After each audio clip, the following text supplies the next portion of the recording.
Been many years since anyone new came to this planet, so they don't know if they should trust Todd. In the end, the leader decides they'll help Todd, but Mace must keep an eye on him. Meanwhile, Todd is being taken care of by Mace's wife Sandra, who shares medicine with him. The couple has a young kid named Nathan, who is curious about Todd, but they don't let him be near him. When Todd is finally healthy enough to leave the bed, he finds the family having a happy time together, and he doesn't know how to feel. Mace shows him he made a crutch for him, and Todd decides to behave for now. In the evening, the family brings Todd to the communal mess hall, and everyone feels wary of Todd because he eats a lot and doesn't speak, not to mention his soldier tattoos. When someone asks him what his deal is, Todd explains he was replaced by a better soldier, and people begin feeling more sympathetic toward him. From then on, Todd spends his time with Sandra, learning to do basic everyday chores. Sandra uses this time to teach him about the colony. This little town wasn't always here. The people were on their own ship traveling until the ship broke down and they crash landed here.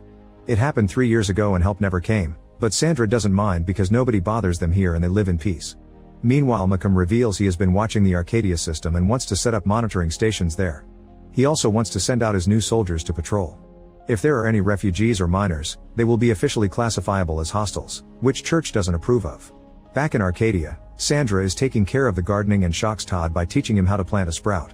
Suddenly a snake comes closer and Sandra immediately kills it, explaining they can be dangerous.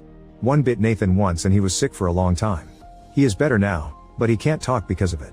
Sometime later, Todd goes out with the men to salvage things from the trash. Because of the weather, they all keep chains connected to their belts not to get lost. Unfortunately, a really strong sandstorm hits the area then, and a man gets trapped in the wind.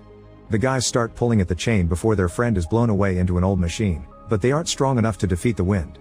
At that moment, Todd joins in and begins pulling at the chain, his strength alone enough to save the man from the storm.